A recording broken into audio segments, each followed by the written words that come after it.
জন্য তৈরি থাকুন। আসল ফেসিবাদকে জনগণ পাত্তা দেয় নাই, দামি ফেসিবাদ আবার কিসে? 2006 সাল থেকে শুরু করে 24 সাল পর্যন্ত টানা 19টি বছর এদেশের মানুষ রক্ত দিয়েছে, জীবন দিয়েছে, আয়নাগরের সঙ্গী হয়েছে। লক্ষ লক্ষ মামলা মাথায় নিয়ে জেলে গিয়েছে, সন্তান হারিয়েছে, স্বামী হারিয়েছে, এমনকি স্ত্রীও হারিয়েছে। কিন্তু মানুষ ফ্যাসিবাদের কাছে মাথা নত করে নাই। সেই ফ্যাসিবাদকে বাংলাদেশ থেকে তুড়ি মেরে তাড়িয়ে দিয়েছে। আপনারা হাজার চেষ্টা করলে ওই ফ্যাসিবাদী আওয়ামী লীগ হতে পারবেন না।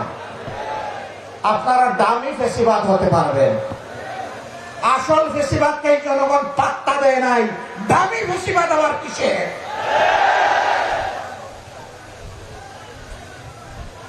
ফ্যাসিবাদ যে পথে হেঁটেছে আপনারা সেই পথে হাঁটছেন। ফ্যাসিবাদের খাসলতের একটারও পরিবর্তন আনেন নাই। 133টা অর্ডিন্যান্স জারি করা হয়েছিল। যে অর্ডিন্যান্স গুলো ফ্যাসিবাদের জন্ম দিয়েছিল তার সবগুলো বিএনপি রেখে দিয়েছে।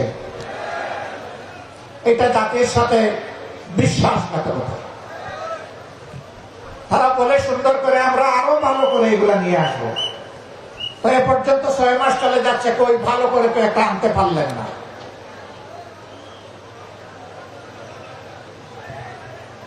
আমরা বুঝতে পারছি জনগণকে ধোঁকা দেওয়ার জন্য আরেকটা অপকৌশলের আশ্রয় তারা নিতে পারেন। তাদের মন মতো একতরফা ওই অবৈধ কমিটিতে আলাপ আলোচনা করে, সংবিধান সংশোধন কমিটি বলে কোনো কমিটি নাই, এটা অবৈধ যদি গঠন করা হয়ে থাকে, ওখানে আলাপ আলোচনা করে তাদের মন মতো কিছু জিনিস স্বৈর শাসনকে পাকাপোক্ত করার জন্য তারা হয়তো নিয়ে আসবে। 2/3 জুড়ে হয়তো পাশও করবে।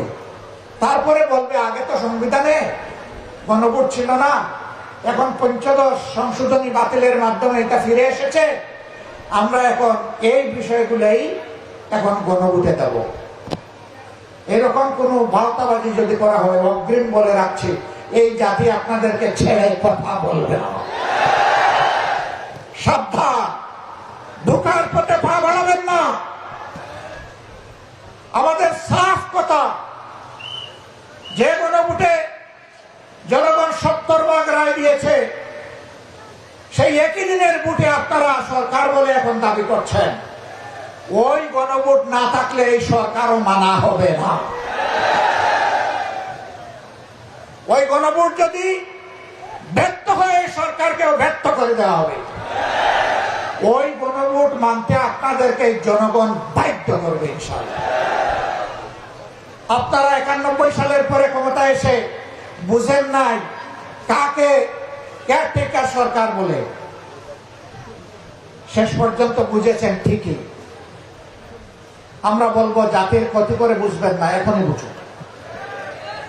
আমরা রাজপথে এইভাবে থাকতে চাই না। আমরা সবাই মিলে দেশ গড়ার কাজে অংশগ্রহণ করতে চাই।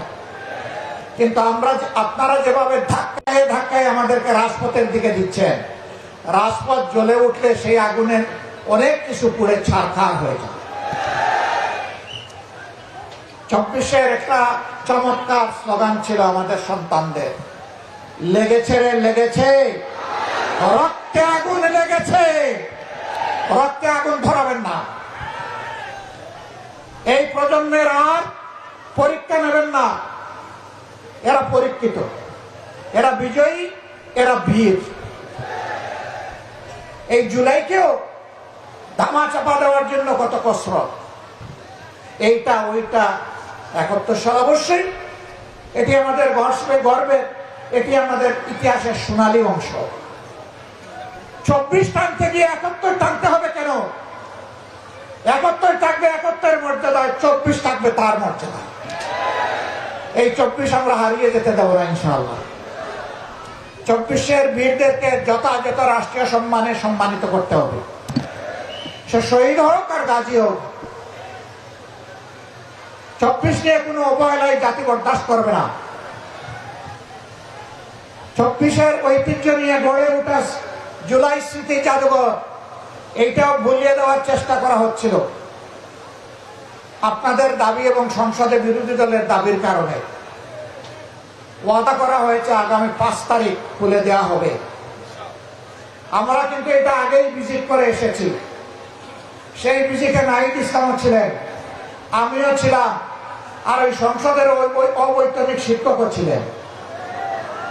আমরা যদি আবার গিয়ে দেখি এর মধ্যে কোনো পরিবর্তন আনা হয়েছে, আমরা আবার গর্জন করব।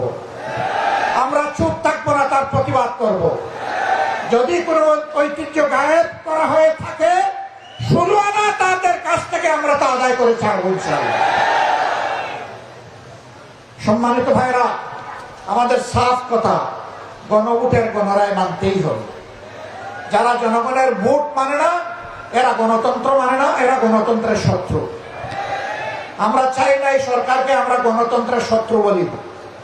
দেরিতে হলে আমরা অনুরোধ করব, ফিরে আসুন, ফিরে আসুন। জনগণের রায়ের প্রতি আপনারা সম্মান প্রদর্শন করুন। বিরোধী দলের আসনগুলোতে বৈষম্য করা হচ্ছে। বৈষম্যের জন্য জুলাই হয়নি, বৈষম্যের কবর রচনা করার জন্য জুলাই হয়েছিল। সংসদে আমরা তার প্রতিবাদ করেছি।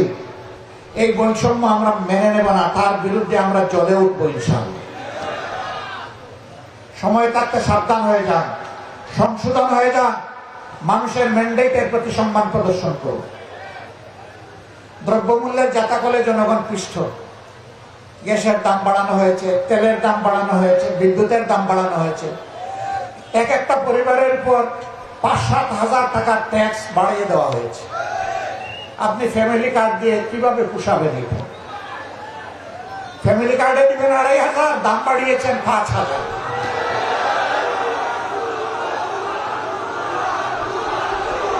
সম্মানিত ভাইয়েরা, ইনশাআল্লাহ যদি এর ভিতরে তারা না মানেন, সিলেটে আমাদের সমাবেশ রয়েছে 25 তারিখ।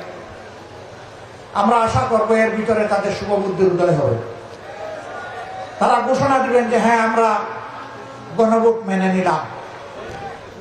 যদি মেনে না নেন, তাহলে ঢাকার মহাসমাবেশের জন্য আপনারা প্রস্তুত থাকুন।